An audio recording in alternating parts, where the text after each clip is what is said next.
خو ګلیدونکو بیا هم ښه راغلی د ژوند خپرونې د میلمه برخه راورسېده. په خپرونه کې میلمه هم را سره شته دی.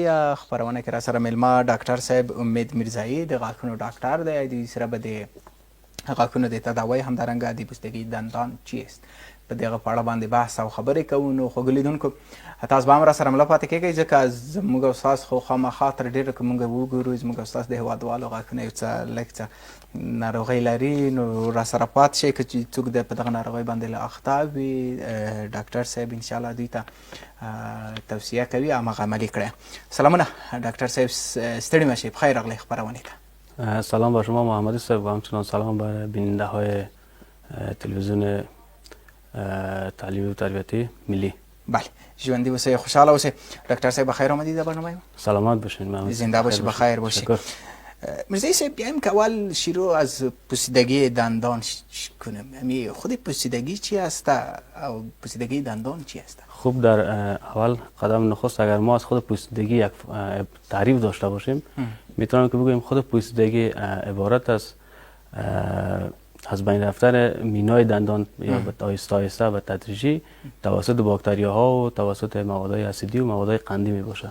بله، علتش اصلی چی است؟ از چی شروع میشه؟ علت عمده پوسیدگی البته در جامعه ما شما رعایت نکردن افزایش جو و دهن است که البته اکثر کسا برس نمیکنن، مسواک نمیزنن و همچنان استفاده دخانیات است، استفاده از شیرینی باب است، موادهای قندی، نوشابه گازدار و همونطور امثال چیزای دیگه هست. بله، سن سال داره که از او شروع میشه؟ مثلا امی پوسیدگی دندان از بزرگسالا یا از خردترکا؟ پوسیدگی دندان بیشتر اطفال دچار میسازه، چون اطفال بیشتر شیرینی میخورن و متاسفانه برس نمیکنن در سنای معینی که باید برس بکنن و همچنان دندان های شیری که هستن نسبت به دندان های دائمی نازکتر هستن. به همون خاطر بیشتر اطفال دچار پوسیدگی میسازه و در طبقه جوانان کمتر هسته و کسایی که مسن‌تر هستن همچنان میتونه دچار پوسیدگی دندان شوند. بله، امی پوسیدگی دندان درد داره؟ پوسیدگی در مراحل اول درد نمی داشته باشه، فقط مشاهده میتونیم بکنیم که پوسیده شده درد نداره، ولی آهسته آهسته پیشرفت بکنه و پلپ دندان یا عصب دندان که نزدیک میکنه خدا بازی باعث درد دندان میشه که دردای بسیار شدید که حتی هیچ قابل تحمل نیست و میدانیم که باعث عفونت‌های بیره‌ای شه و عفونت‌های تشکیل آفسه بده و حتی از بین رفتن دندان و بالاخره از کشیدن دندان شود. بله، یعنی مجبور میشی که دندان بکشی. بله، تداوی میشه می پوسیدگی دندان؟ خوب، تداوی در مراحل نخست، بله در مراحل نخست که تداوی میشه کم می باشه، بدون عصب کشی ما میتونیم دندان را تداوی بکنیم. البته یک پوسیدگی هستن که میتونه اساسیت می داشته باشه دندان ها با سردی و گرمی. ما میتونیم ما را همراه ژلای به نام ژلای فلوراید است که توسط دکتر در کلینیک های دندان بر هفته 3 روز بر مریض وقت میتن میاین برای 20 دقیقه یک قسم ژلا است که در این دندان ها گذاشته میشه و همچنان اگر در مراحل اولیه و ابتدایی باشه، بعد اگر پیشرفت کرده باشه میتونیم بدون عصب کشی یا بدون هارسیتی دندان پرکاری بکنیم و قسمتی که پوسیده شده را میبرداریم و در جایش مواد پرکاری را میمونیم. بازی اگر پیشرفت کرده بود به قسمت های عصب دندان رسیده بود، باز ما میتونیم که پرکاری هم عصب کشی بکنیم بعد دوباره پرکاری بکنیم. باز اگر پیشرفت کرده باشه و خود هم جذرهای دندان از بین برده باشه، در صورت بابا مجبور به استراکشن یا کشیدن دندان میشیم. بله، مثلا یک کس که آموخته یا درگیر امی مرض باشه این چی رقم بفهمه که ما پوسیدگی دندان داره؟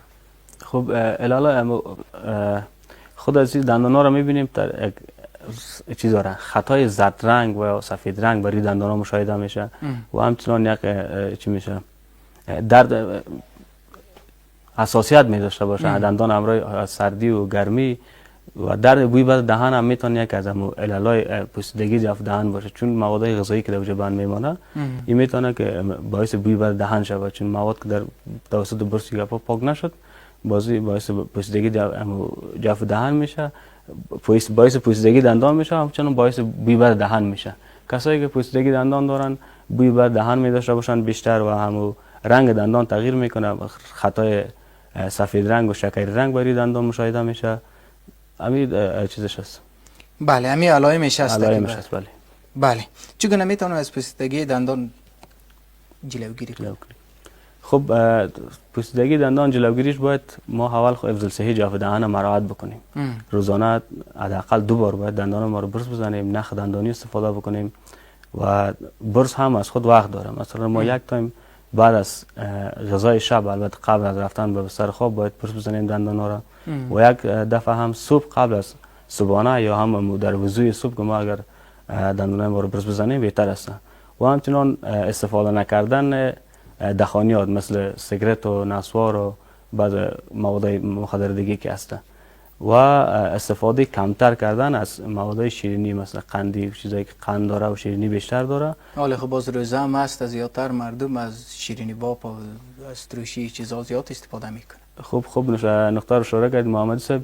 کسایی که از ترشی باب استفاده میکنند خصوصا در ماه مبارک رمضان، توصیه دکترای دندان می باشه که بعد از استفاده ترشی تا 10 دقیقه دندان خود برس نزنن، چون که خود ترشی یا مواد اسیدی که هست میتونه مینا را به شکل نرم بسازه، مینای خود دندان یا همین جلای دندانه.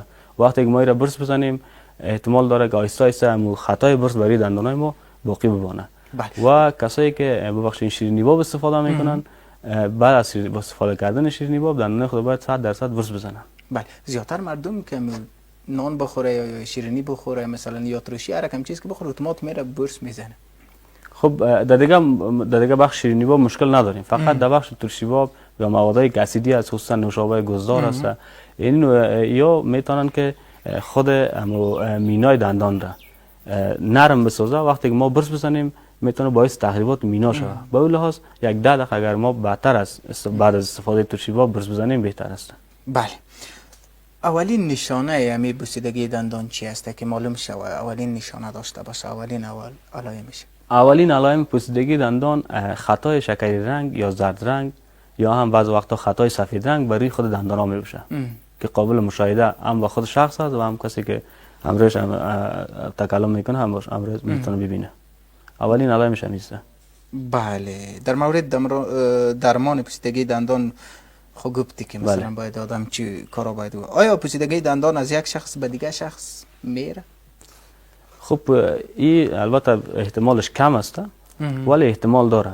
مثلا ما میتونیم از طریق لعاب دهان پوسیدگی دندان یا اون باکتریاهایی که در جوف دهان شخص پوسیدگی داره هسته انتقال کنه به شخص دیگه. این امکان داره از طریق قاشقایی که ملوث باشه و بعد از یک شخص استفاده کنه باز از شخص دیگه استفاده بکنه. این امکان داره که پوسیدگی را اما میکروبایی که در خود پوسیدگی هست و باکتریاهایی که هست و انتقال بده به شخص دیگه. بله واقعیت هم نو خو ګلیدونکو تاسو ډاکټر صاحب خبره خو واورېدې چې واقعیت باید سړی ډېر احتیاط وکړي. دکتر صاحب روزه است با بیننده های ما چه گفتنی داری که همی شیرینی ها استفاده میکنه، ترشی استفاده کنه، باید چه کار کنه بعد از میخوردنش؟ خب بعد از خصوصا در ماه فصل رمضان یا در ماه رمضان بیشتر شیرینی باب و ترشی باب موادهای اسیدی بیشتر ما استفاده میکنیم و کسایی که استفاده می‌کنن در شیرینی باب خب بعد از شیرینی باب باید دندان را 100% برس بزنیم. بس بعضی‌ها یگان بهانه میکنن، مریضا کلینیکا میان که رمضان است برس زده نمیشه. اگر ما بعد از سحری یک بار برس بزنیم بهتر است که دیگه تا وقت افطار هم که چیز استفاده نمیکنیم، دیگه کدام مشکل بر دندان‌ها پیش نمیشه ان شاء الله. و همچنان بعد از افطاری هم ما دندان‌ها رو باید برس بزنیم. کسایی که شیرینی باب استفاده میکنن دندان خود برس بزنن دفعاً مشکل نداره و کسایی که ترشی باب استفاده میکنن اینا بعد از اینکه برس اگر وقت ندارن دفعتاً که باید برس بزنن میتونن با یک آب خالی هم آبکش کنن، بعد از 1 ساعت بعد از 2 ساعت در وقت با وقت پیدا کنن میتونن که دندان خود برس بکنن. بله. زیادتر کسا که هستن مثلا امی برسا را که استفاده میکنه یک رقم برسا است بسیار نرم میباشه استفاده میکنه، زیادتر برسا که است بسیار شخ است سخت است. امیرم اگر تشریح بدی که می برسا برش کدام زیان یا ضرر داره؟ خب برسا در کل بسیع نوع هستن.